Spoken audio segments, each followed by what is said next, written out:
For most kids, their first car wasn't parked in the driveway. It was on the living room floor. A few inches long, made of die-cast metal, painted in wild colors that screamed speed. Hot Wheels weren't just toys. They were the gateway to a fantasy garage. The brilliance of Hot Wheels was how they collapsed the dream of adulthood into something a child could hold. Every car represented freedom, rebellion, and identity. A souped-up muscle car meant power. A sleek sports car meant style. A monster truck meant defiance. Even before you could ride a bike, you could collect an entire fleet of identities in miniature form. And it wasn't just about the cars. It was about the track. The bright orange loop-the-loops that defied gravity. The drag races that turned kitchen floors into speedways. Kids weren't just playing. They were staging spectacles, feeding the thrill of control and competition. Hot Wheels transformed childhood imagination into a ritual. You didn't just own a toy, you owned a lifestyle, one that hinted at the adult world of cars, speed, and status. And Mattel was already revving the engines of an empire that would take children along for the ride. The late 1960s was America's golden age of cars. Muscle cars ruled the streets, California surf culture worshipped speed, and chrome was king.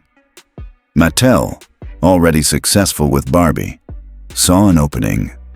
Why not shrink that automotive fantasy into the hands of children? In 1968, Hot Wheels were born.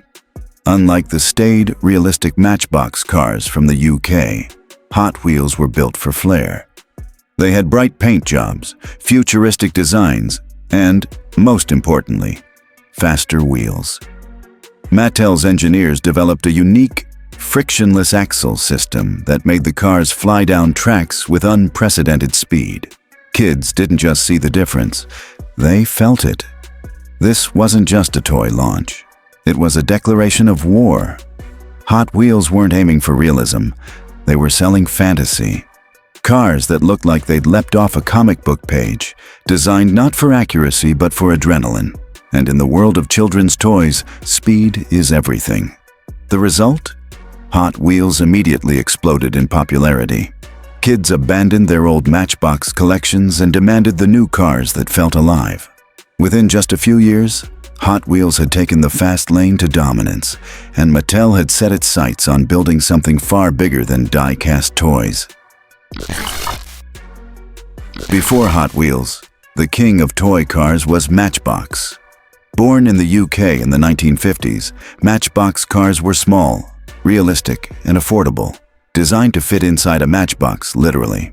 They became a global hit by appealing to parents, practical, educational, and wholesome. But Mattel saw the weakness. Matchbox cars were accurate, but they were boring. They looked like the sedans your parents drove to work.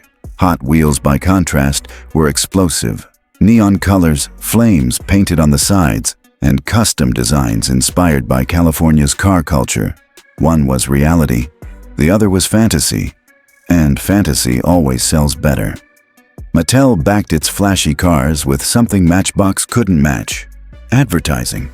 Commercials blared during Saturday morning cartoons, showing kids racing cars down glowing orange tracks. Hot Wheels weren't just toys, they were an experience. Meanwhile, Matchbox stuck to realism and lagged behind. By the early 1970s, Hot Wheels had overtaken Matchbox in the US, and Mattel wasn't done. They wanted dominance, not just competition. What started as a toy rivalry had become a corporate arms race, and kids were caught in the middle, being marketed to like never before. It didn't take long for Mattel to realize that kids weren't just playing with Hot Wheels. They were collecting them, and collections could be monetized. In the early years, Mattel released the Redline series, distinguished by a thin red stripe around the tires. Some designs were produced in massive quantities, others in very limited runs. Without knowing it, kids were opening boxes that contained what would one day be worth hundreds, even thousands, of dollars. A secondary market emerged almost immediately. Adults who once bought Hot Wheels for their children were now hunting rare editions themselves. Mattel doubled down. By the 1990s, they formalized this strategy with the treasure hunt line, deliberately short-printed cars hidden among the regular stock. Suddenly, buying Hot Wheels was like playing the lottery. Would this pack contain the rare one? Kids tore through shelves, parents bought multiples, collectors hoarded cases. Scarcity wasn't an accident. It was a feature, a corporate-engineered psychology hack.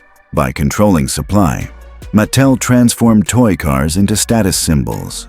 What looked like innocent play was, in reality, an early lesson in consumer addiction, training kids and adults alike to chase rarity at any cost. Mattel didn't stop at toy aisles. They understood that Hot Wheels could be more than cars. They could be a brand universe. By the 1980s and 90s, Hot Wheels were everywhere.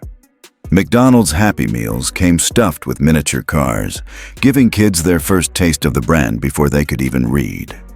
Movie tie-ins brought out cars modeled after Batman's Batmobile or Star Wars starfighters. Even NASCAR teams lent their names and liveries to special editions. Each partnership wasn't just promotion, it was infiltration.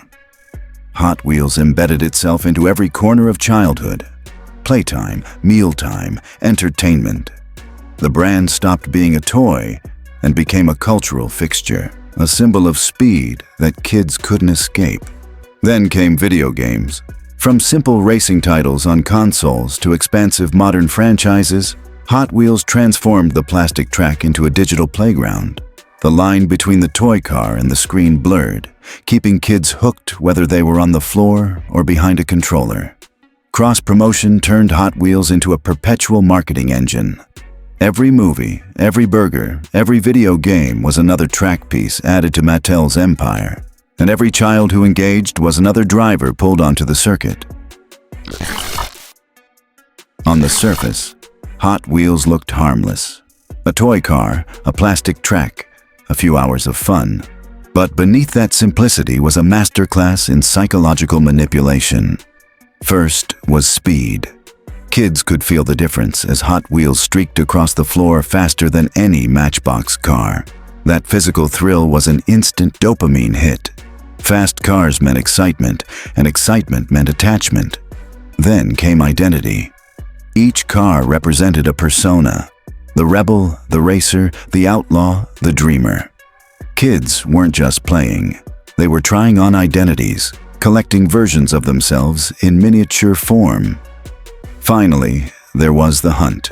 Limited editions, treasure hunts, exclusive designs, all feeding into the same reward loops found in casinos and later perfected by social media apps.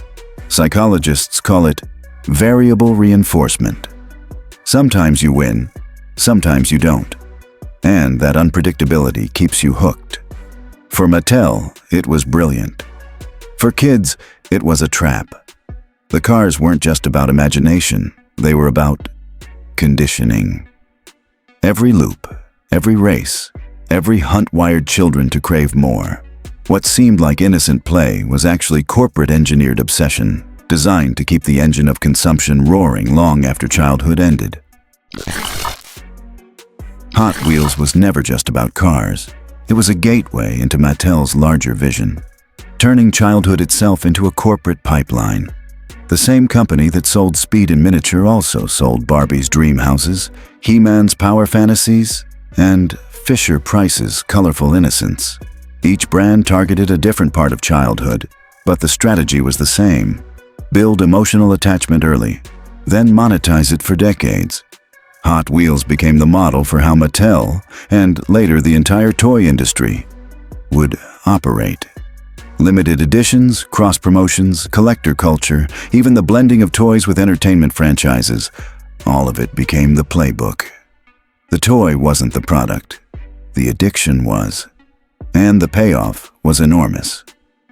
Today, Hot Wheels isn't just a nostalgic toy line. It's a billion-dollar global brand with over 6 billion cars sold, more than the number of real cars on Earth. The company's genius was in teaching kids to love consumption before they even understood money. Hot Wheels gave us the thrill of speed and freedom in miniature form.